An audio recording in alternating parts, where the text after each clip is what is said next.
بسم الله الرحمن الرحيم. الحمد لله والصلاة والسلام على رسول الله، وأهلا وسهلا ومرحبا بكم، وكل عام وأنتم بخير، ومرحبا بكم مع محاضرتنا التي إن شاء الله ستكون بداية سلسلة.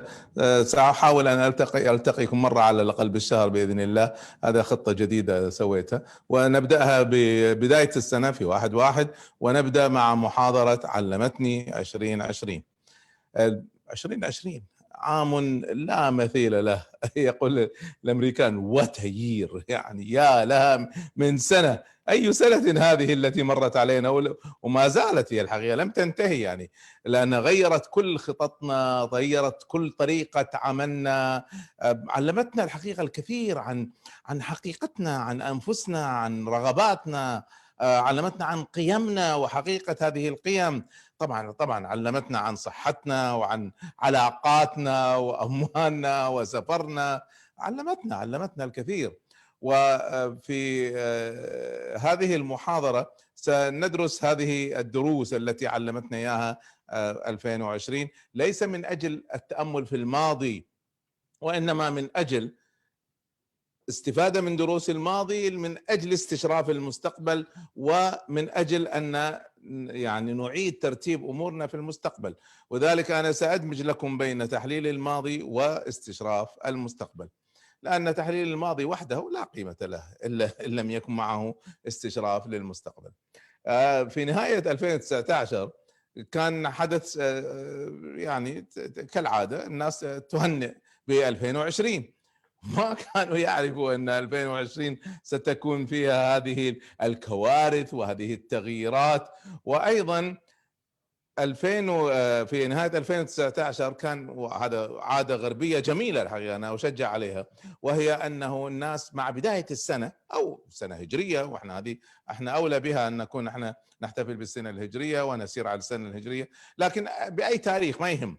أن الإنسان لما يكون في تاريخ معين، بداية سنة هجرية، ميلادية، تاريخ ميلاده، أي تاريخ، أن الإنسان يضع ما يسمونه resolutions يعني التزامات تجاه نفسه.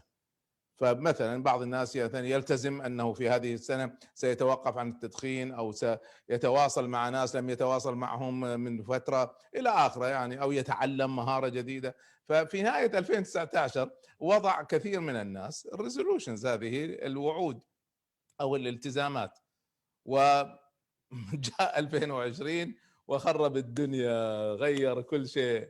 يعني حتى احنا في شغلنا الشخصي وفي شغل شركاتنا في الابداع، تغييرات جذريه تماما لم تمر علينا من 30 40 سنه مثل هذه التغييرات.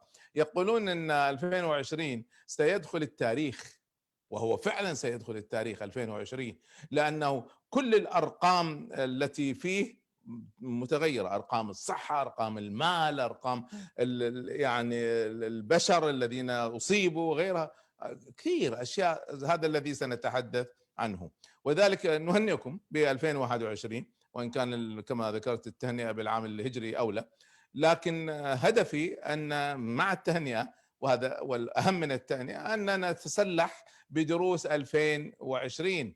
هذه الدروس التي لم يتوقعها أحد، وجد جد بصراحة، يعني أي واحد يتفلسف يقول أنا والله كنت متوقع ماذا سيجري في 2020. قد يتوقع بعض الناس أن والله قد تأتي كوارث، قد تأتي حتى فيروسات تنتشر، لكن حجم التأثير الذي أجرته 2020 لا لم يتوقعه أحد. هذا على فكرة بإجماع المؤرخين، لم يتوقع أحد هذا.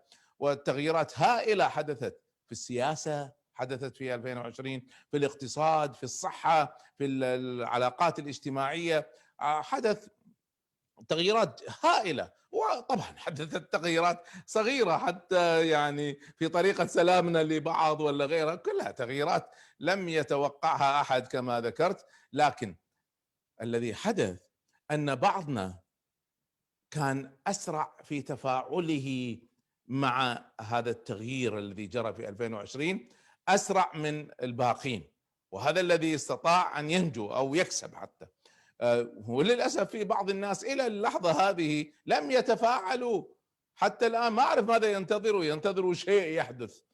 طيب، فسنتعلم بعض هذه الدروس، لأن الأوقات الصعبة تعطينا دروسا صعبة. وتعطينا في نفس الوقت نموا هائلا في انفسنا، في اعاده النظر في خططنا. على فكره تعطينا هذه التغييرات الضخمه، هذه الاوقات الصعبه تعطينا فرص نادره للتعلم. وهذا بعد هذه المقدمات اسمحوا لي ان انقل لكم ماذا تعلمت من 2020. وكعادتي يعني انا مقسمها الى اقسام، والمحاضره هذه مرتبه، هي ليست عباره عن خواطر بنت الساعه، لا انا محضر تحضير قوي لهذه المحاضره ومقسمها الى مجالات. فاذا تحبوا تكتبوا معي لعلكم ان شاء الله يعني لكثره الدروس ان شاء الله تستطيعوا تراجعوها لاحقا. فانا مقسمها اجزاء. الجزء الاول او القسم الاول، المجال الاول، هو سميته دروس علميه وصحيه. دروس علميه وصحيه. طبعا الحقيقه الذي جرى كان واضح جدا ان اي شيء يحدث في اي مكان في العالم يؤثر على كل العالم. فيروس صغير يظهر في ووهان في الصين قلب الدنيا في كل مكان، في كل مكان انقلبت الدنيا. واليوم التعاون العالمي بدأ يجري لإيجاد هذا اللقاح الذي يضاد هذا الميكروب. ولذلك نجد مثلا من أوائل من اكتشفه، نجد أن أو اكتشف اللقاح هو تعاون بين شركات من دول مختلفة. هذه شركة تكتشف لكن ما عندها القدرة أن تنتج كميات كبيرة من اللقاح، هذه الشركة الأخرى عندها القدرة بس ما عندها الاختراع. ولذلك تجد كثير من اللقاحات تلقى اسمين لأن شركتين من دولتين حتى. هذا التعاون العالمي غير العالم وغير العلم. والحقيقة يعني سرعة اكتشاف اللقاح هذا، وراح أحدثكم بعض الناس غير مقتنعين باللقاح سأتحدث عنها، لكن السرعة الهائلة اللي خلت بعض الناس يستغرب أن هل هذا ممكن، وأن لا هذا يعني عملية سلق، وأنه هو بعض الناس هذا اللقاح راح يعملنا قرود ولا تماسيح ولا كذا. أنا عندي يعني ابني الدكتور محمد وزوجته الدكتورة مريم أخذوا اللقاح وصل لهم أسبوع تقريبا بحكم أنهم أطباء، فلهم الأولوية في هذه المسألة فأخذوا. أنا ناوي أخذه بس يعطوني الدور، يعني لسه ما أخذته. فكنت معاهم قبل شويه فاقول لمحمد ما انقلبت تمساح ومريم ما انقلبت قرد ولا ايش القصه؟ قالوا والله ما حسينا حتى بالالم ولا بحراره ولا حتى بحكه في مكانها، ما في شيء، ما حسينا بشيء ابدا، كأن ما اخذنا شيء. لما اخذنا لقاح الانفلونزا حسينا باكثر. القصد ان هذا التغيير الذي جرى مصيبة هائلة أصابت البشرية، تعاون العالم كله من أجل مواجهتها. هذا التعاون العالمي هو بداية حقبة جديدة في التاريخ لازم نفهمها، أن الدنيا اليوم ستتغير تغير جذري، ويبدأ العالم يشتغل بشغل جماعي. الدول التي اشتغلت لوحدها وحاولت تنعزل وكذا هي التي أكلتها. أيضا لما طبعا بدأ المرض هذا وبدأت المعلومات وبدأ اللقاح وبدأت نقرأ، وأنا شخصيا الحمد لله أقرأ كثيرا وأتابع بشدة.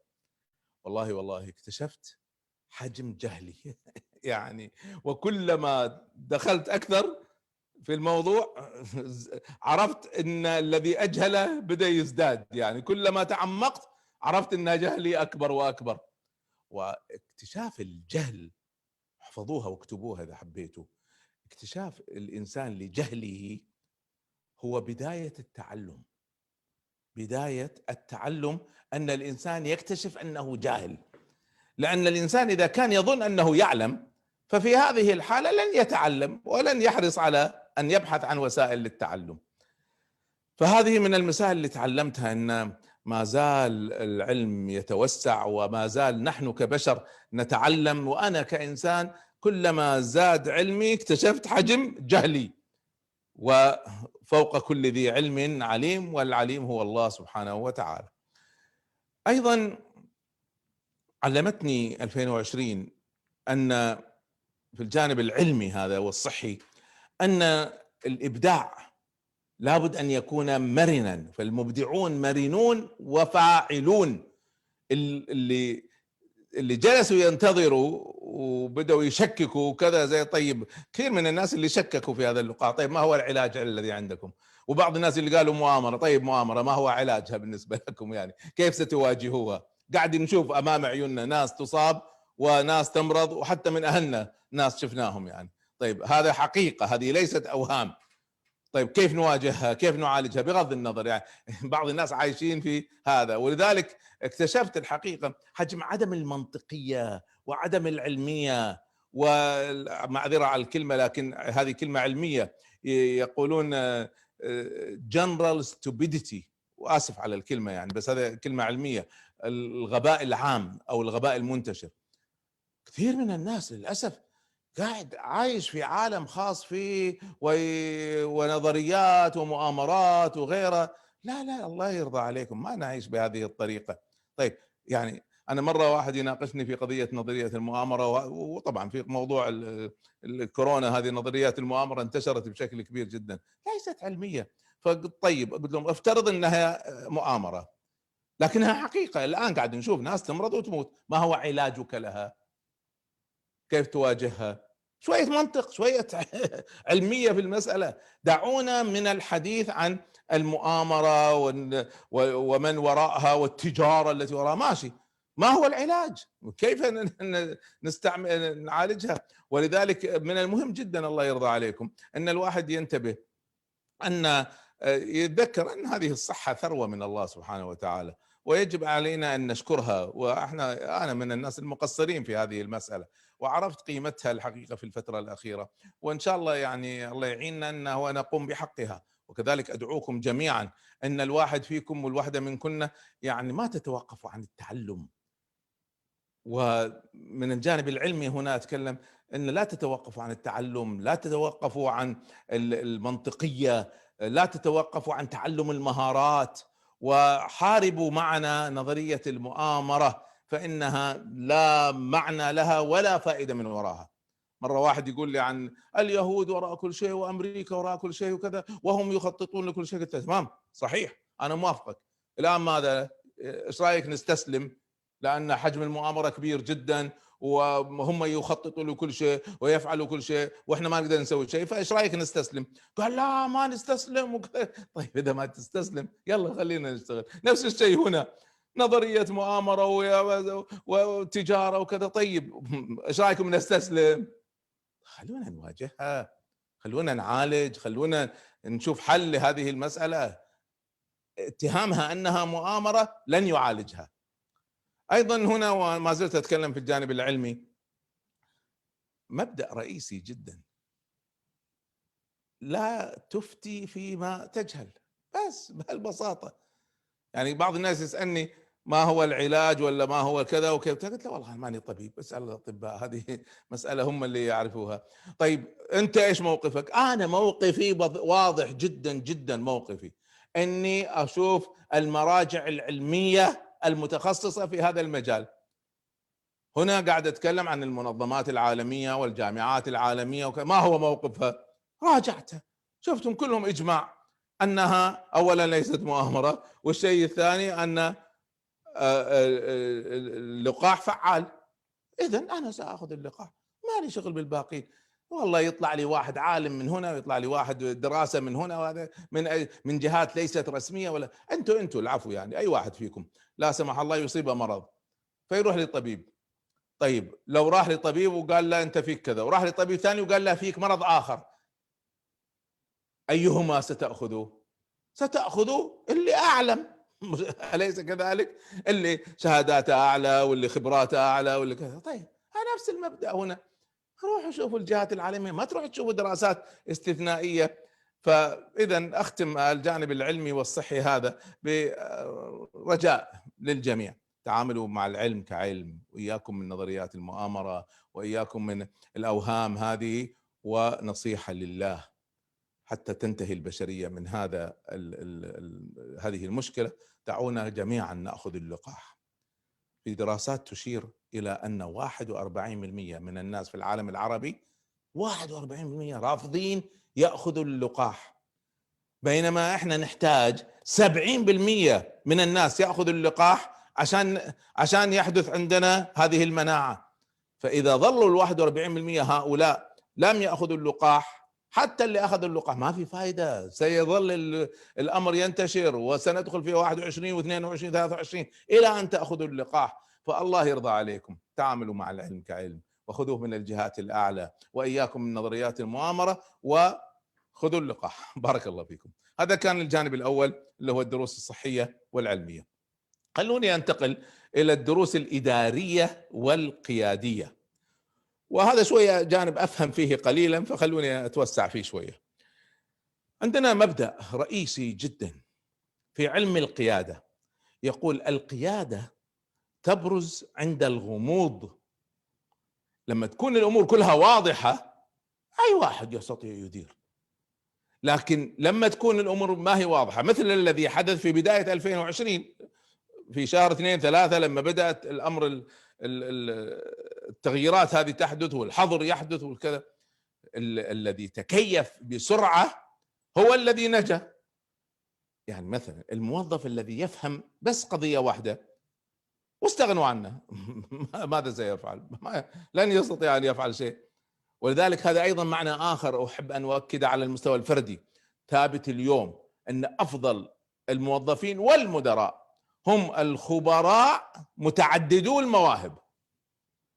يعني كونوا خبراء في مجال معين، في التسويق، في التكنولوجيا، في أي مجال، لكن لا تكتفوا بهذا، وإنما حاولوا أن تتعلموا عدة مهارات، بحيث أن إذا اليوم من الأيام اضطريتوا ستنتقلوا إلى المهارات الأخرى، وأيضا إذا إن شاء الله ترقيتوا أيضا ستنفعكم كل المهارات المتعددة.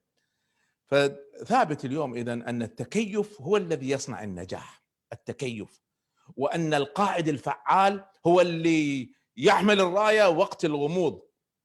أنا أعرف بعض الناس لما صارت الأزمة هذه في ناس إلى اليوم لم يتخذوا قرارات، ما زالوا مترددين، وفي ناس أنا أعرفهم في شهر 3 و4 صدروا قرارات بالانتقال إلى العمل عن بعد، بالاستغناء عن الإيجار عن إلى آخره. في قرارات رئيسية أصدروها هؤلاء، واستطاعوا بناء عليها أن ينجوا، بل ممكن ينجحوا. وشفنا احنا شركات عملاقة انهارت، وشفنا في نفس الوقت أن في ناس حققوا الملايين. في مبدأ عندنا في الإدارة أيضا وفي الحياة أن المحن تصنع المنح. في بعض الناس لما يصير محنة يبدأ يبكي وفي بعض الناس لما يصير محنة، وكونوا منهم هؤلاء، يبدأ يفكر أين المنحة التي في هذه المحنة، أين الفرصة. وذلك في بعض الناس استطاعوا أن يحققوا الملايين. خذوا مثلا عندكم شركة أبل أخذت 40 سنة إلى أن وصلت إلى قيمة تريليون اللي هو 1000 مليار أو 1000 بليون، المليار هو نفس البليون، فتريليون يعني مليون أخذت 40 سنة. بينما في 2020 استطاعت في هذه السنة يحققوا تريليون ثاني، تريليون كامل في سنة واحدة. وأمازون وغيرها كثير استطاعوا فورا غيروا واستطاعوا أن يتكيفوا، واستطاعوا أن يستفيدوا من هذا. وذلك أيضا من الأشياء التي أنصح بها بشدة، تعلموا الإبداع قابل للتعلم. تعلموا الإبداع بعد توفيق الله تعالى هو سبب نجاة الكثيرين الذين استطاعوا أن يتكيفوا. تكيف الوحدة ليس معناه والله أنا استغنيت عن شوية موظفين ولا استغنيت عن شوية إيجار، لا، استغنيت وماذا فعلت شيء جديد، فعلت شيء مختلف. فكروا بهذا الإبداع الجديد اللي أنتم أو إحنا ما تعودنا عليه سابقا. وعلى فكرة ثابت علميا، ثابت في علم الإبداع، وهو أحد الدروس التي أدرسها، وموجود دورة موجودة أونلاين في أكاديمية الإبداع عن الإبداع. ثابت أن الهدوء يشعل الإبداع.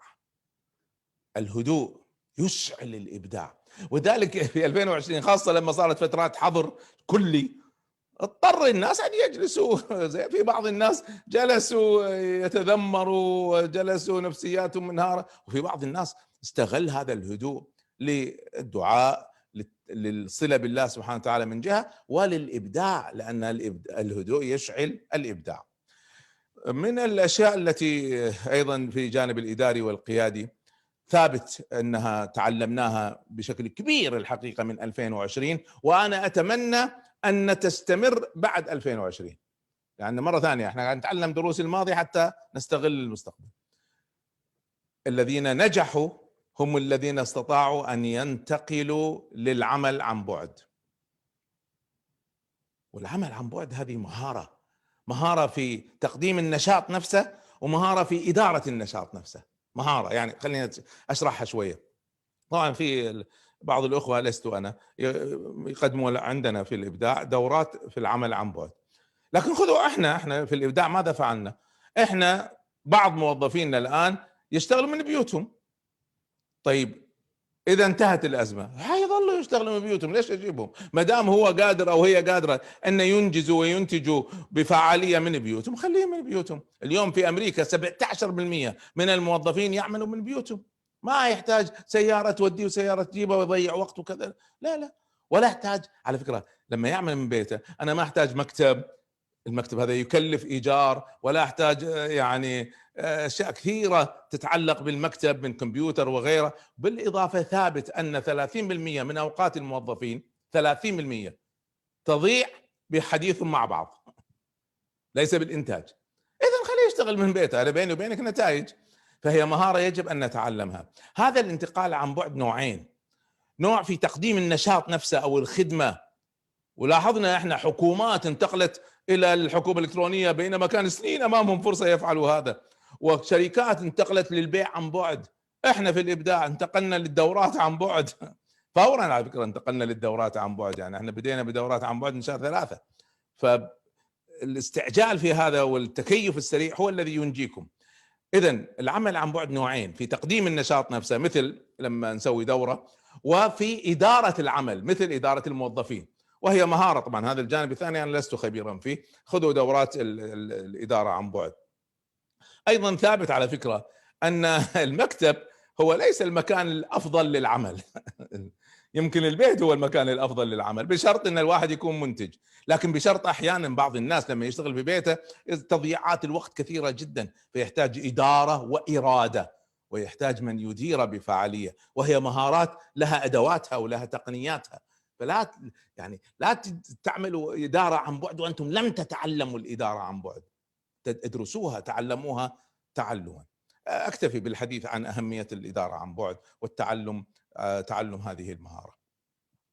ايضا تعلمنا من 2020 ان التخطيط كما ذكرنا مهم جدا جدا، لكن ثابت ايضا ان التخطيط يفشل.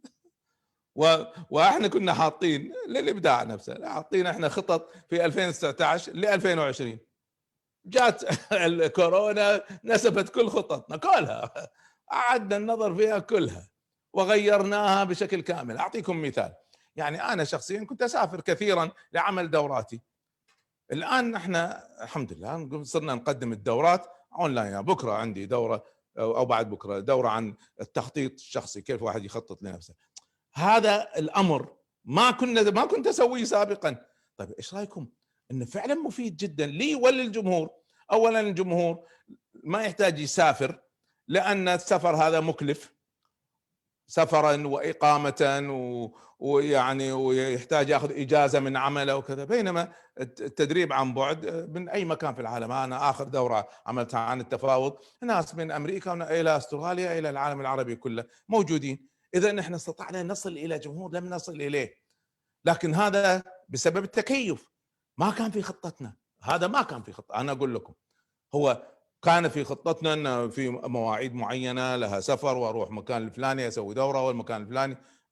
جات 2020 وجات كورونا غيرت كل شيء. انا اذكر اجتمعت حتى مع الاخوه الذين والشباب الذين يديروا الابداع، قلت لهم احسبوا حسابكم ان احنا كنا نتكلم في شهر 3 ان احسبوا حسابكم سنه وسنه الى سنتين احتمال ان تستمر. قالوا كثير وكذا. قلت لهم لا، او اقل شيء سنه، يعني اذا كنا بشهر ثلاثه احسبوا حسابكم بشهر ثلاثه. لكن انا شخصيا وما زلت اقول لكم انا هذا الكلام، ان الحياه لا اتوقع ان تعود لطبيعتها قبل شهر 9 القادم. وبالتالي جزء من التخطيط هو التوقع واستشراف المستقبل والمرونه. يعني هذا مبدا رئيسي، ان احنا عملنا خطه، جاء ظروف، ما نستمر على خطتنا. الجمود على التخطيط هذا فشل، هذا ندرسه نحن في علم التخطيط. لا تجمدوا، خطة جاءت ظروف سواء سياسية ولا اقتصادية ولا اجتماعية ولا مثل هذه صحية، غيروها. هذه شطارة التخطيط الحديث. التخطيط القديم كان هو التخطيط الجامد، وذلك التخطيط مع مرونة. وكما يقول المثل، المتأخر لا يأكل. زين، يعني ممكن الواحد يخطط، لكن يخطط مثلا شركات التدريب. يعني احنا الحمد لله من اولى الشركات اللي انتقلنا للتدريب عن بعد. في شركات الى اليوم ما بدأ ولا دورة واحدة، انهارت الشركات هذه، راحت عندها موظفين وعندها ايجارات وكذا وما في دورات، ممنوع الدورات. المتأخر لا يأكل. فاعملوا تخطيط وكونوا مرنين وصدروا قرارات. هذه ثلاثة أمور تحتاجوها. طيب، أيضا من الدروس الإدارية والقيادية أن الفراغ، وقت الفراغ مثل الأوقات اللي أصابتنا لما أصابنا الحظر، بالذات الحظر الكلي، هذا أوجد فراغا. هذا الفراغ لكثير من الناس أوجد ملل، قاعد ما عنده شيء، ما عنده شيء يسويه، وجالس يتذمر، ويمكن بعضهم أصابته حالة نفسية ولا غيره ولا. لا يعني المبدأ عند المؤمن بالذات أن الحياة قصيرة، وأن يعني الله سبحانه وتعالى سيحاسبنا على كل أوقاتنا. فلما تأتي هذه الفترة اللي جامدة، ما قاعد أتذمر وأشتكي وأجلس في ملل، وإنما الحمد لله نبدأ ننتج ونضاعف إنتاجنا. اعملوا استغلوا الفراغ، تفكير، تخطيط. اليوم فرص التعلم عن بعد، خذوا دورات من يوديمي من غيرها، خذوا تعلموا، فرصة ممتازة جدا، واعملوا انجزوا، والإبداع سيفتح لكم آفاق لم تفكروا فيها. ما زلنا في دروس الإدارية والقيادية.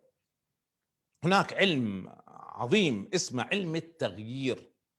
علم التغيير، ومن مبادئ علم التغيير أن التغيير هو الشيء الثابت الوحيد في العالم. كل شيء غير ثابت الا التغيير، مؤكد. ولذلك احنا شفنا ان في تغيير هائل حدث في سنه واحده. ما هذا؟ وانا شخصيا عرفت قيمه علم التغيير، والتغيير علم نقدمه في دورات وكذا موجوده. فتعلموا علم التغيير، وهو علم اعمق واشمل من علم التخطيط. وخلوني انتقل شويه للاخوه اللي عندهم شركات وزباين وكذا. تذكروا هذا المبدأ ايضا، ان الزبون يتغير. زين، ليش الزباين ما تغيروا؟ الزباين تغيروا تغير جذري. كثير منا ما كان يشتري مثلا بضائع عن بعد، كنا لازم نروح السوق ونشتري بانفسنا. اليوم صار كثير منا يشتري عن بعد. ولذلك نجد، انا اتحدى ان تجدوا اي شركه رئيسيه ما عندها بيع عن بعد اليوم، ما عندها متجر الكتروني. وبالتالي تذكروا ان الزبون يتغير، فلازم ندرس الزبون ونتعلم كيف يتغير الزبون. وتذكروا هذا المبدأ، ان المعلومات عن الزبون واتجاهاته وميوله واهتماماته، لانها متغيره، محتاجين معلومات مستمره عن الزبون، وهذه المعلومات هي اساس القرارات الاداريه والقياديه.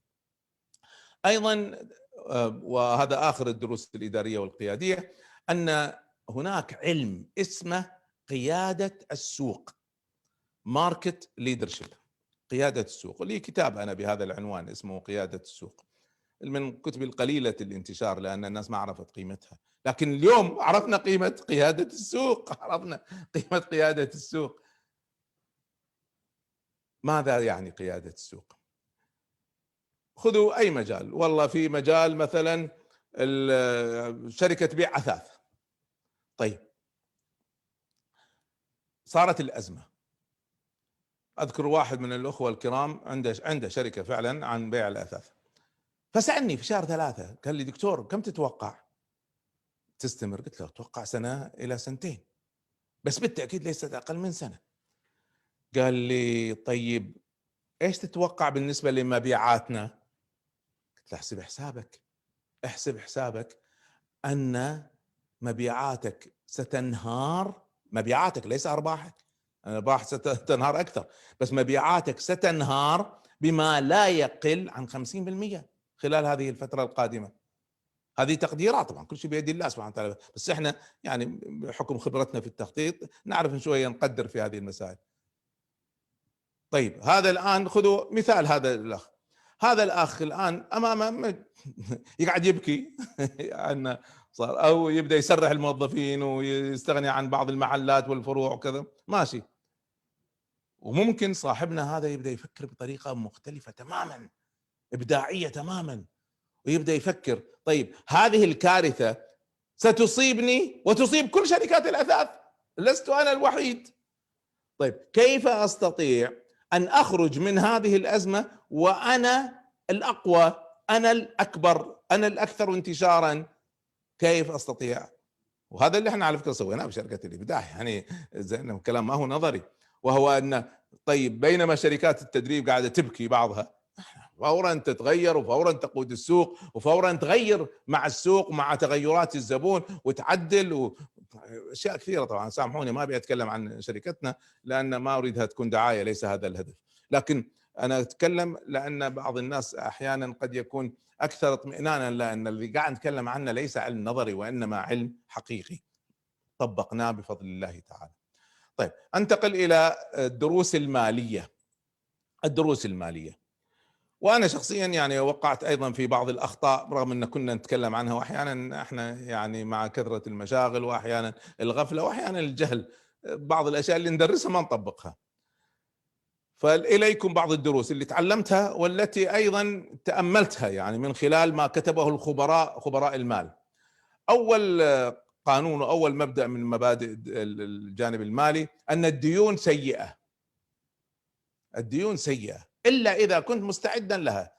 الديون ليست سيئة دائما، إذا الإنسان مستعد لها فالديون جيدة. الدين ليس شيء سيء، لأن الدين فيه فلسفة أن الواحد يوسع قدراته. يعني مثلا عندي 100,000، أنا قاعد بال100,000 أشتغل بقيمة 500,000 بسبب أني قاعد أشتغل بالديون. هذا مش غلط، هذا صحيح، لكن متى تكون سيئة؟ تكون سيئة لما الواحد قاعد يشتغل بهذا التوسع، وهذا ما هو غلط، لكن يأتي وقت الدفع وما عنده، كما حدث لكثير من الناس في 2020، فتراكمت عليه ديون وجاء وقت السداد وما دفع، ولذلك اضطرت كثير من الدول، وعندنا في الكويت واحدة منهم، أن يؤجلوا دفع الديون 6 شهور ولا أكثر ولا كذا. ليش؟ تعرفوا ليش؟ لأن لو لم يفعلوا هذا لانهارت 90% من الشركات. ايش رايكم؟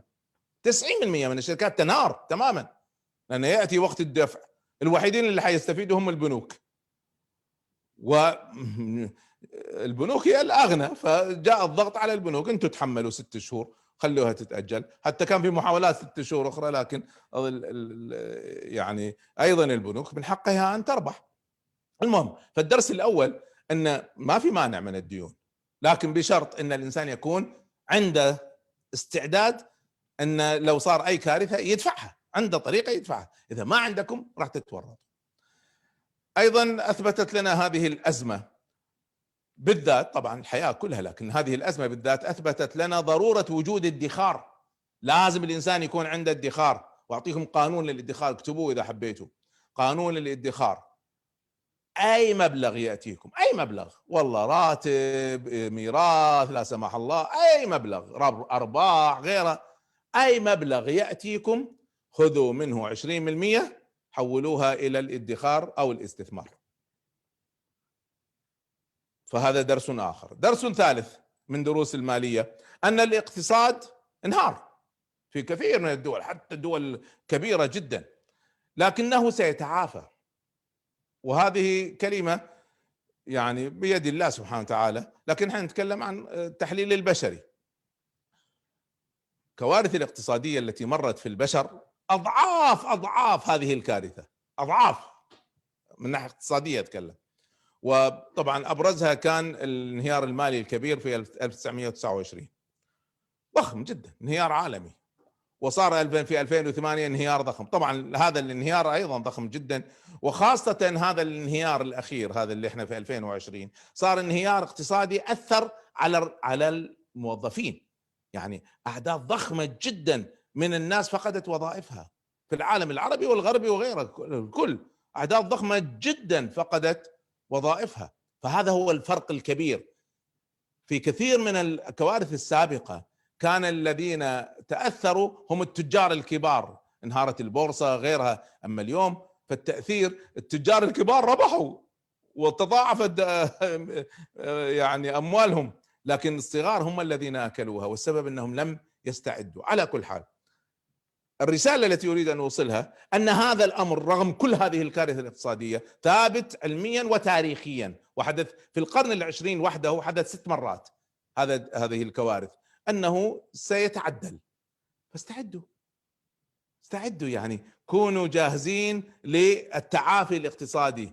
البورصات ستتعدل، الوظائف ستتعدل، الإنتاج سيتعدل، سيأخذ غالبا بين 1 إلى 3 سنوات يبدأ هذا التعدل يبين.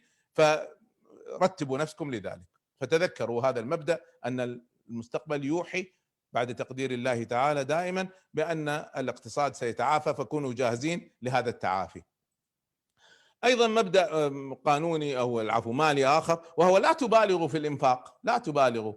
حتى لو كنتوا تستطيعوا تشتروا أحسن سيارة وأحسن ما أعرف خاتم وأحسن لا تبالغوا. أولا هذا مكروه في الدين، إن الله سبحانه وتعالى لا يحب المسرفين هؤلاء المبذرين. لكن في نفس الوقت واضح جدا أن الناس احتاجتها وقت الأزمة. فهذا من المبادئ العلمية التي ثابتة اليوم. ثابت أيضا اليوم، وهذه ضرورة جدا، أن الإنسان يكون عنده تأمين صحي. تأمين صحي اللي طبعا دولة توفر له تأمين صحي خلاص، لكن في بعض الدول ما توفر تأمين صحي. ففي هذه الحالة أنا أنصح بشدة أن كل واحد فيكم وكل واحدة منكن تعمل لها تأمين صحي ولو محدود، بس لأجل الكوارث، لأن الكوارث هذه ما تدري تحت. طبعا نتكلم عن كارثة مثل كورونا، وأتكلم عن كارثة على مستوى شخصي قد يحدث لإنسان. ففي هذه الحالة إذا بدون تأمين صحي ثابت أن عدم وجود تأمين صحي قد يدمر الوضع الاقتصادي للإنسان. فإذا من الضروري جدا أن تأخذوا تأمين صحي، واليوم الحمد لله في شركات تكافل إسلامية ترتب هذا التأمين الصحي بشكل ممتاز. يعني أيضا من الجانب المالي أن كثير من الشركات والمنظمات لما صارت الكارثة ما هو عارف يتصرف، لا هو عارف يتصرف إداريا ولا قياديا ولا ماليا. كيف أتصرف؟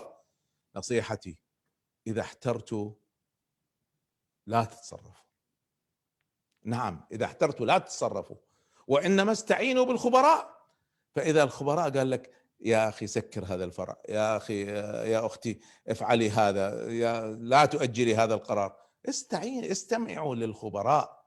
إذا أنتم محتارين، إذا أنتم خبراء ولا فاهمين الشغلة، فاهمين سوقكم مجالكم، خلاص. بس إذا احترتوا، نصيحتي استعينوا بالخبراء. نصيحة مالية أخرى أن الإنسان ما يعتمد على مصدر واحد للدخل، ما يعتمد والله على راتب بس. هذا من أكبر الأخطاء التي ممكن يقع فيها الإنسان. وذلك رتبوا نفسكم. اليوم الحمد لله مجال مثلا التجارة الإلكترونية ممتاز جدا يعني، وممكن الواحد يدخل فيه. على فكرة احنا إن شاء الله سنطلق، ورتبناها بفضل الله، مبادرة اسمها مبادرة العمل الحر، لأجل تشجيع الشباب والفتيات على تعلم المهارات العمل الحر، وعلى نوفر لهم أدوات العمل الحر. هذه قريبا إن شاء الله سنطلقها بإذن الله تعالى. فبس هذه أحد البدائل، ليس بالضرورة تشتغلوا معنا، اشتغلوا بأي طريقة.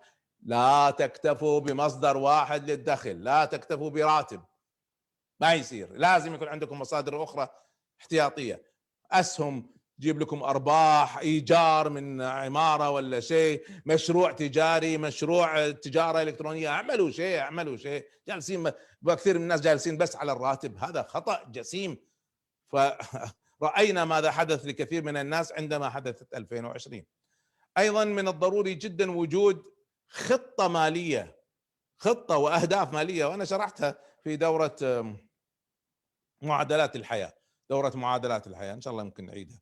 بس باختصار أن الإنسان عنده أهداف مالية، يعني متى سأضاعف دخلي، متى سأضاعف ملكيتي، متى هي تخطيط. فهذه ممكن الواحد يتعلمها، كيف يضع خطة مالية وأهداف مالية. ضعوا لكم أهدافا مالية، ما هو الرقم ومتى ستصلوا إليه. أنصح الشباب جدا والفتيات طبعا بإدارة تعلم إدارة المال، تعلم كيف يدار المال، وبالذات أنصحكم بشدة أن تتعلموا فهم الوثائق المالية. والوثائق المالية الرئيسية ثلاث وثائق مالية رئيسية: الميزانيات، وحساب الأرباح والخسائر، والكاش فلو، تدفق النقدي. اللي فيكم ما يعرفها لازم يتعلمها، والله سهلة. يعني ما يعني احنا في دورة المشروعات ندرسها بساعة ونص كلها، هذا الواحد يتعلمها ساعة ونص. خذوا، لا تاخذوها معي، خذوا في دورات اسمها المالية لغير الماليين، روحوا خذوها مع خبراء احسن مني. بس تعلموها. ما يصير انتم شباب وخاصة داخلين على الحياة، وخاصة بعضكم على مقتبل الحياة ومكتفين بالراتب. زي طيب لو دخلتوا مشروع لازم تتعلم كيف تدير المشروع. طيب إذا أدرتوا مشروع لازم تتعلموا الميزانيات والأرباح والخسائر والتدفق النقدي. طيب كيف تتعاملوا مع هذا ما تعرفوها كيف؟ والله ممكن أي محاسب يسرقكم. فإذا لازم نتعلم، وهذه مما علمتنا إياها هذه الأزمة بالذات، لكن علمتنا إياها الحياة. والدرس الأخير الذي أحب أن أوصله هو نفس الذي بدأنا فيه، أنه لازم تدخروا. وثابت علميا، ثابت أن الإنسان يستطيع أن يدخر أكثر بكثير مما يظن، بكثير مما يظن. فلا أحد يقول والله ما أقدر أدخر أنا مضطر وكذا، لا، ثابت علميا أن هذا وهم، ثابت. وبالتالي عيدوا النظر في أموالكم ومداخيلكم. ومرة ثانية القانون اللي حب أكد عليه، حاولوا تشيلوا 20% مهما كانت ظروفكم للادخار والاستثمار. انتقل إلى مجال آخر سميته، وأنا كنت متردد هل أبدأ فيه ولا أخليه مع يعني أقرب للختام. هو ليس الختام، هو أقرب للختام، فلا قررت أني أسويه أقرب للختام. وإن كنت الحقيقة في التحضير كنت حطيتها في البداية، بعدين شلت هذه الدروس وقلت لا، خليها تثبت في الذهن أكثر، لأن ثابت عندنا في علم الإلقاء أن الذي يقال أخيرا هو الذي يثبت أكثر. فسميتها دروس للحياة، دروس للحياة. أول درس طبعا أن الوقت هو الحياة. الوقت هو الحياة. الإنسان اللي ضيع وقته، ضيع 2020، ضيعها في التذمر، ضيعها في جالس، ضيعها ينتظر فرصة تأتيه، هو لا يصنع فرصة، ضيعها. هذا اللي جالس فقد راتبه ولا فقد دخله ولا فقد شركته ولا فقد، وبعدين جالس ينتظر شيء يحدث. ايش هذا؟ عمرك قاعد يمضي، عمركم يمضي. فالوقت هو الحياة. وايضا من دروس الحياة التي علمتنا اياها 2020 وعلمنا اياها كورونا، ان قدرة الله سبحانه وتعالى لا يعجزها شيء. مخلوق صغير لا يرى بالعين المجردة دمر الدنيا واخضع اعظم دول العالم، جعلها تركع على ركبتيها. ولذلك من الدروس الرئيسية لما رأيتم هذا الإعجاز الإلهي، كيف الإنسان لما طغى، إن الإنسان لا يطغى، هذا الإنسان لما طغى وتجبر جاء الله سبحانه وتعالى بمخلوق لا يرى وأذله. فزيدوا إيمانكم بالله تعالى وبقدرة الله، وتذكروا أن الله على كل شيء قدير. لا تظنوا أن ما في أمل، والله ما في أمل العالم العربي يتغير، ما في أمل يتخلصوا من الطغاة، ما في أمل أن العرب يعني يتحسن أحوالهم، ما في أمل أن العنصرية اللي موجودة تجاه الأمازيغ ولا الكراد ولا غيرهم، ولا حتى العرب مع بعضهم، ولا تجاه اللي جايين من جنوب آسيا ولا كذا، هذه العنصرية المقيتة ما في أمل أن تزول. لا، في أمل، في أمل كبير. زيدوا إيمانكم إن الله على كل شيء قدير. بس أيضا تذكروا أن الله سبحانه وتعالى عنده سنن، عنده أسباب. الله سبحانه وتعالى على كل شيء قدير، لكن في نفس الوقت الله سبحانه وتعالى يقدر الأمور من خلال أدوات. تذكروا هذا المبدأ في المصطلحات الشرعية، يقول من خلال الأسباب، سبب يؤدي إلى نتيجة. فالله سبحانه وتعالى قادر أنه يقول لكورونا زل فيزول، قادر بكلمة كن سبحانه أن العرب والمسلمين يقودوا البشرية كما كانوا يقودوها من قبل، قادر. لكن الله سبحانه وتعالى يعلمنا دروس حتى في القرآن الكريم. يعني لما الله سبحانه وتعالى يقول لمريم وهي فتاة في 15 سنة من عمرها، ضعيفة جدا، الآن خرجت من ولادة، فهزي إليك بجذع النخلة. طيب أنا أتحدى أي شاب مهما كانت قوته أنه يهز جذع نخلة، من يستطيع يهز جذع نخلة؟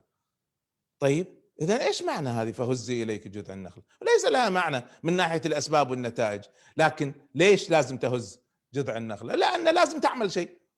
الله سبحانه وتعالى يريد أن يطعمها، لكن لازم هي تعمل شيء. وكذلك الإنسان، موسى عليه السلام لما يقول اضرب بعصاك البحر، ليش؟ هو العصا هي شقت البحر ولا لها أي أثر في شق البحر؟ لكن لازم هو يعمل شيء. وكذلك نحن لازم نعمل شيء، لازم نشتغل، لازم نستعد. بسم الله. أيضا من دروس الحياة أننا قد نفقد كل شيء فجأة. ممكن الإنسان يفقد وظيفته، ممكن يفقد من يرعاه، من يدعمه، ممكن يفقد من يحبه. فالإنسان يتذكر أن هذه الأمور ليست بأيدينا، هي بيد الله سبحانه وتعالى. فنتعلم أولا الرضا ونتعلم الاستعداد، أمرين، الرضا والاستعداد. لاحظوا أنا ما قلت الإيمان، أنا قلت الرضا. شوف كثير من الناس يخطئ، فلما يقول أركان الإيمان، الإيمان بالله وملائكته وكتبه ورسله واليوم الآخر والقضاء والقدر، لا هي ليست كذلك. هي الإيمان بالله تعالى وملائكته وكتبه ورسله واليوم الآخر والرضا بالقضاء والقدر، ليس الإيمان بالقضاء والقدر. ليش؟ الإيمان بالقضاء حتى الكافر يؤمن أن في قضاء وقدر، أن في أمور خارجة عن إرادته، زلزال، كارثة، كذا، قضاء وقدر. هذا الأمريكان حتى يسموها في المصطلحات القانونية يسموها acts of God، أفعال الله. هذا في القانون، أن إذا حدث شيء من أفعال الله يعني قضاء وقدر، فهذا الإيمان بالقضاء والقدر الكل يؤمن فيه. المؤمن يختلف، المؤمن يؤمن أن هذه من يد الله سبحانه وتعالى ويرضى، لا يسخط، لا يتذمر، لا يشتكي. لكن المؤمن الحق هو الذي ليس فقط يرضى وإنما يستعد، فلا يتواكل وإنما يتوكل. أيضا من دروس الحياة أن الأوقات الصعبة علمتنا حقيقة الحياة والموت وحقيقة الناس. حتى في كثير من الناس اللي كنا نظنهم مقربين اختفوا، وكنا بعض الناس اللي يعني نعتقد انهم ممكن يدعمونا والله ولا فكروا فينا. صحيح؟ ممكن تأتيكم قصص لا حصر لها في هذه المسألة. فالأوقات الصعبة نعمة، هي ليست نقمة، هي نعمة، أن الإنسان يكتشف حقيقة نفسه، حقيقة قدراته، حقيقة اهتماماته، خطته صح ولا غلط، ويعرف أيضا حقيقة علاقاته. هذه العلاقات هل هي صحيحة ولا علاقات خطأ، ولا فيها مشكلة، ولا معتمد على بعض الناس اللي لا يستحق الاعتماد، ولا يمكن مرتب شركته ولا منظمته بطريقة لا ما تحتاج كل هذه الأعداد ولا كل هذه الطريقة. عيدوا النظر. الأوقات الصعبة تعلمنا باختصار حقيقة الحياة وحقيقة الناس. وأيضا جاءت 2020 لتعلمنا أن تغيير المسار ليس له وقت وليس له عمر. يعني متى إنسان يغير مساره، مثلا ينتقل إلى العمل الحر بدل الوظيفة والراتب اللي هو عبودية، متى؟ هل لما يصير عمره 20 سنة ولا 30 ولا 40 ولا 50؟ ما لا عمر، ليس لها عمر.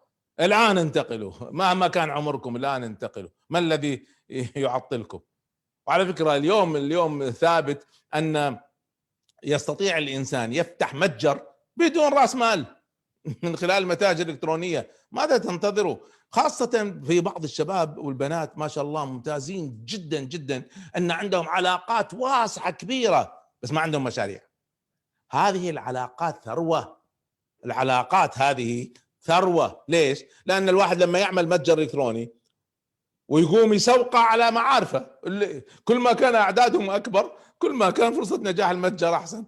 فإذا لا تقعدوا تتدمروا وتشتكوا والله صار لي الظرف الفلاني ولا ما قدروني ولا ما أعرف. لا لا، فورا حولها وحولوها إلى خطط وحولوها إلى قرار.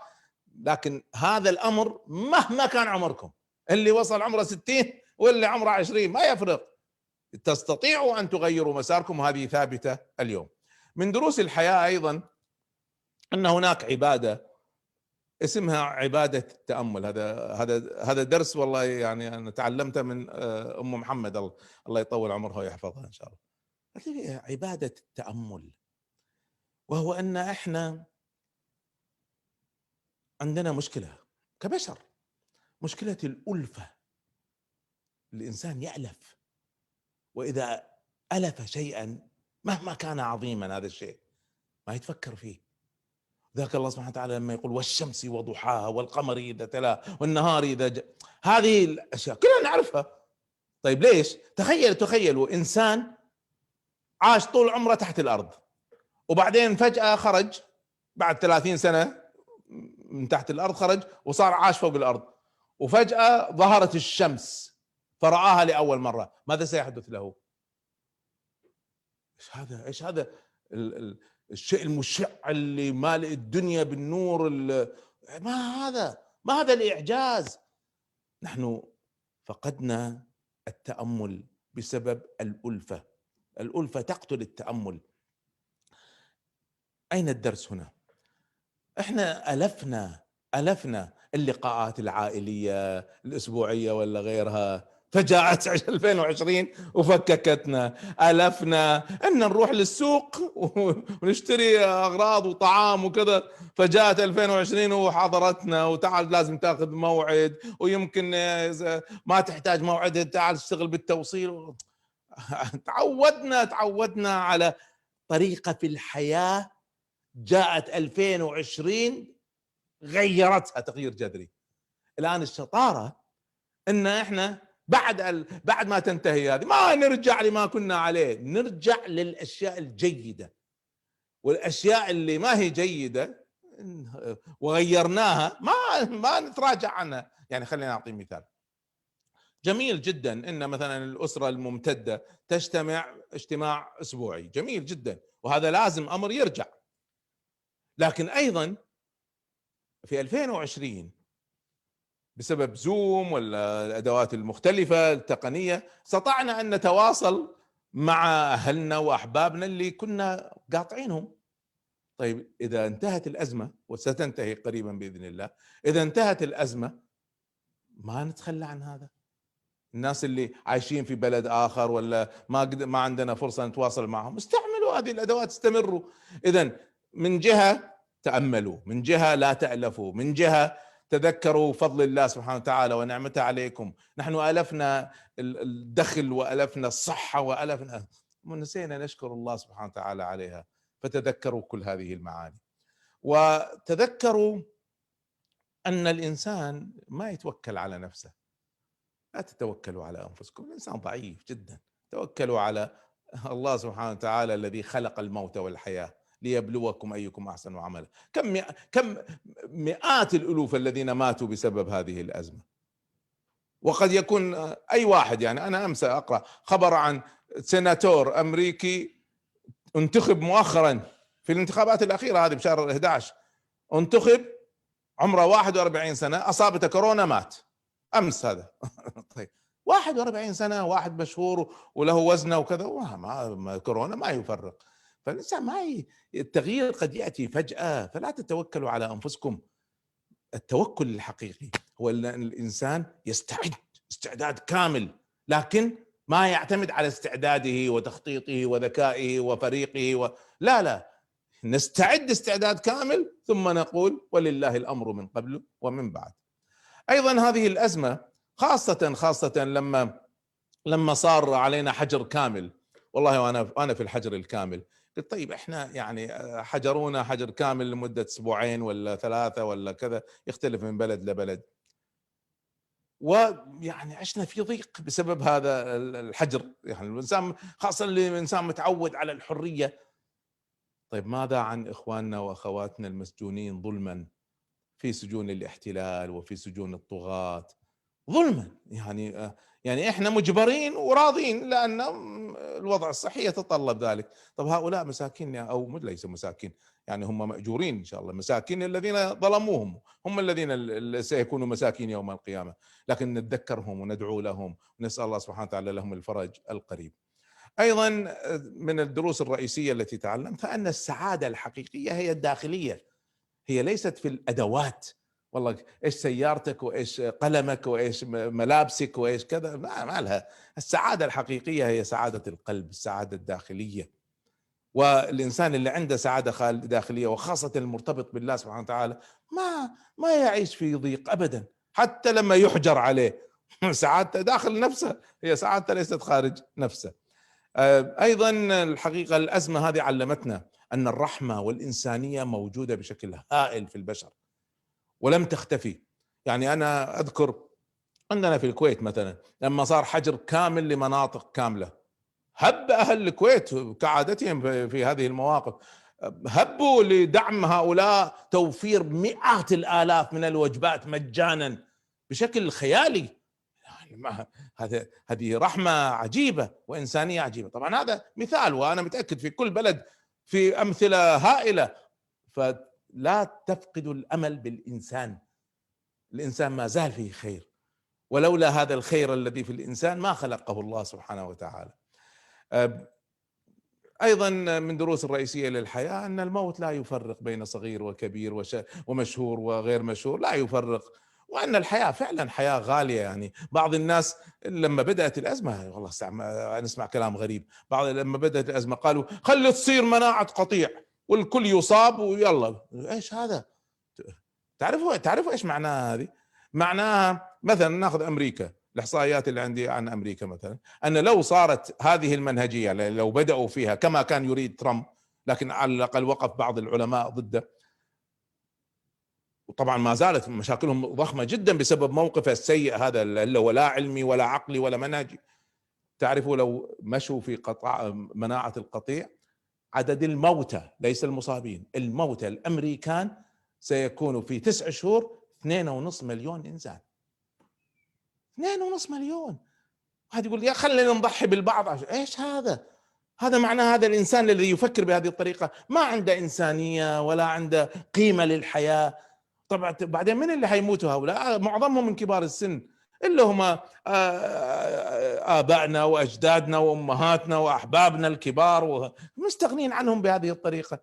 لا، اعرفوا قيمة الموت واعرفوا قيمة الحياة. ومن دروس الحياة أن الدنيا تغيرت، و2020 غير الدنيا، والقادم لن يكون مثل الماضي. الحياة ستعود طبيعية، لكن عودة الحياة طبيعية ليس معناها عودة العمل طبيعي. أعيد، عندما نقول ستعود الحياة طبيعية، وهذا سنة الحياة، سنة الله سبحانه وتعالى في الكون، أن تأتي أزمات وتذهب.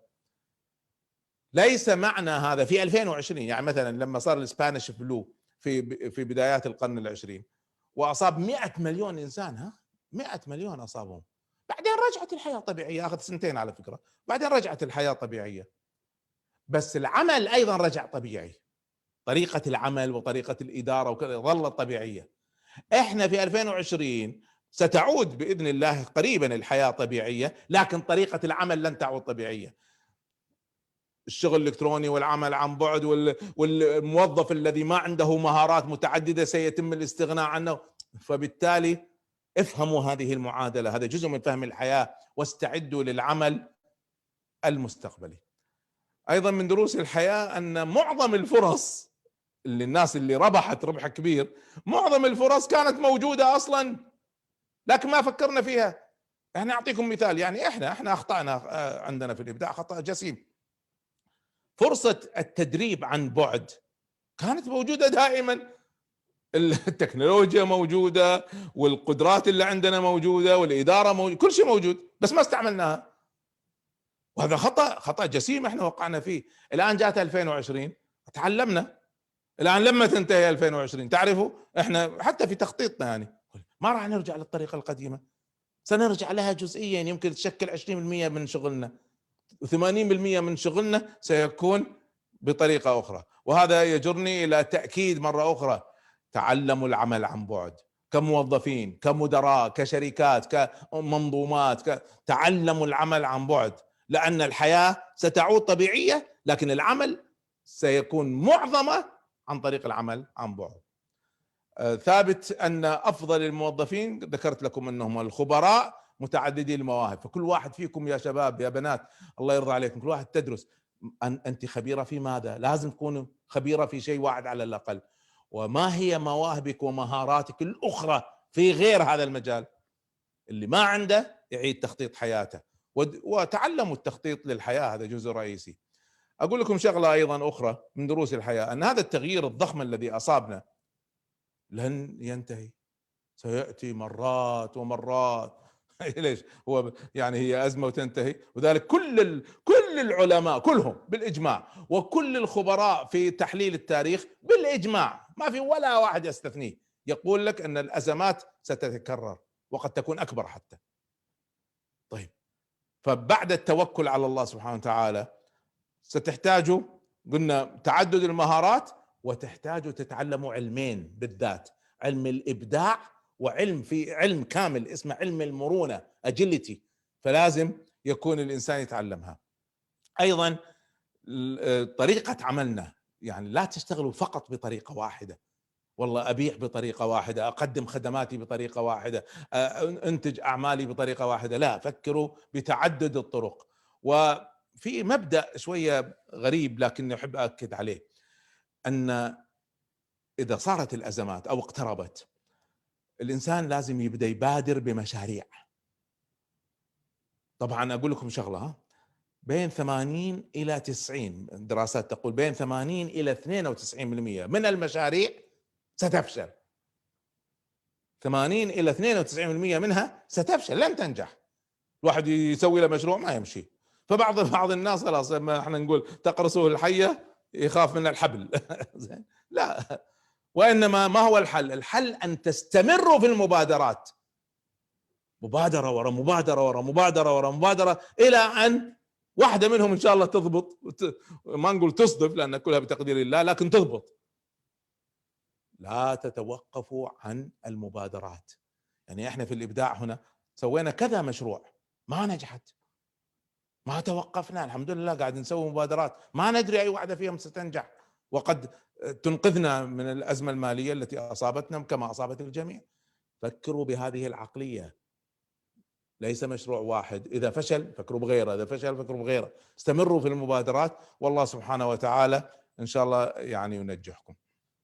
وآخر درس من دروس العامة في إدارة العمل والحياة: أن قللوا التوظيف وقللوا المصاريف التشغيلية، قللوا الإيجارات، قللوا الرواتب، قللوا التوظيف، استعينوا شوفوا يعني استعينوا باللي احنا نسميه اوت سورسنج، اللي هو التعاقد. يعني بدل ما اجيب لي مدير تسويق اتعاقد مع شركه تسويق او مدير تسويق، بدل ما اجيب لي مدير تكنولوجيا وظفه عندي اتعاقد مع جهه ترتب لي هذه المساله. قللوا التوظيف. كثير من الناس اكلوا درس شديد لما جاءت هذه الازمه وعنده موظفين كثير وما هو قادر يدفع رواتب، وانهارت شركته ولا انهار الموظفين اللي معه. قللوا التوظيف، اعتمدوا على التواصل الخارجي. هذا اياكم لو سمحتوا، خاصه الشركات التي قللت التوظيف، اياكم الله يرضى عليكم ان بعد ما تنتهي الازمه تعودوا للتوظيف الواسع، فتجنبوا هذا. اختم بمجموعه من الدروس الختاميه، فدعونا نستعرضها بسرعه، وان شاء الله في 5 دقائق نحاول نختمها. اولا، ان العلاقات الحقيقيه العميقه هي سر السعاده، وهذه الازمه شكلت لنا علاقات جديده الحقيقه، حتى مع اهلنا، حتى مع اهلنا شكلت علاقات جديده. يعني لما ابني تخرج عملنا حفل تخرج في زوم. يعني ليس بالضرورة أن كل شيء يكون حضوري لأن ما نقدر. فالآن فرصة ممتازة جدا أن أي مناسبة، أي احتفال، أي فرح أو ترح، أن الإنسان يشارك أحبابه حتى لا عن بعد. لا تنتظروا أن تكون موجودين، خاصة بعضكم اللي عايش في بلد غير بلده ولا كذا. تواصلوا تواصلوا، العلاقة مفتوحة. أيضا علمتني 2020 أن السفر فعلا متعة، والسفر دروس لا تنتهي الحقيقة، وأنا أحب من عشاق السفر. لكن جاءت هذه الأزمة منعتنا من السفر، فاستطعنا أن نحقق هذا بطريقة أخرى. الحقيقة هذه فيها عيوب وفيها مزايا. من عيوبها أن الدروس والمتعة التي في السفر فقدناها. لكن ما هي المزية؟ المزية أن اشتغلنا بطريقة مختلفة. أعطيكم مثال. يعني تعرفون انتم كلكم، ما يخفى عليكم ان انا شخصيا ممنوع من كثير من بلاد العالم، اما بسبب موقفي تجاه الصهيونيه او موقفي تجاه الانقلابات العسكريه، وهذا شرف اعتز به والحمد لله. لكن انا ممنوع من كثير من البلاد. فجاءت هذه الازمه وخلتني اشتغل بطريقه مختلفه. الان هذه المحاضره ايه ما شاء الله الحمد لله يحضرها آلاف. يعني اخر محاضره عملتها كان، طبعا في ناس شافوها حيه وفي ناس شافوها بعدين مسجله، وصل العدد 100,000. طيب انا لو سافرت لاي بلد مستحيل يجتمع لي 100,000. وبعدين العفو، يعني حسافر لاي بلد واترك اي بلد. الان في كثير من الناس مشاركين من بلاد يمكن والله ما زرتها ولا عندي في جدولي اني ازورها. ف فالقصد ان صحيح ان فقدنا اشياء لكن عوضنا باشياء، فخلونا هذا التعويض نستمر عليه، وان التواصل هذا ممكن وممكن باستمرار. هذا درس رئيسي، ان التواصل مع احبابنا ولا مع جمهورنا ولا مع نشر فكرنا ممكن وممكن باستمرار. ايضا من الدروس التي احب ان اشير اليها وهي مزعجة جدا لكنها ثابتة، ان الحرية لها ثمن. الحرية لها ثمن، وخاصة مثل ما احنا يعني لما نقف ضد الصهيونية ولا انقلابات عسكرية سنخسر اكيد. العفو، يعني تظنوا ان احنا قاعد نسويها هكذا بدون ما نحسبها؟ لا، نحسبها طبعا ونعرف ان احنا سنخسر. لكن هذا موقف تتطلب منا المبادئ والقيم، تتطلب منا هذا. ليش قاعد اقول لكم هذا؟ ثابت علميا انه في فترة 2020 زاد الطغيان. ليش؟ لأن في وقت الحرية مثلا في بعض الدول كانت تخرج في حراك، والناس تخرج بالآلاف ولا مئات الألوف، أحيانا يصل لأكثر من مليون. جاء الحجر منعهم. زين، فصارت فرصة للطغيان أنه يتصرف. وأمثلة كثيرة، وعلى فكرة هذا ليس كلامي، هذا كلام علمي ثابت. فانتبهوا أن لا تضحوا بالحرية، وإياكم أن تتنازلوا. يعني اللي كانوا يتحركوا من أجل الحرية وثاروا من أجلها لا يتوقفوا، لأن 2020 وقفتنا، جمدتنا، عطلتنا، طبيعي بسبب الأوضاع الصحية.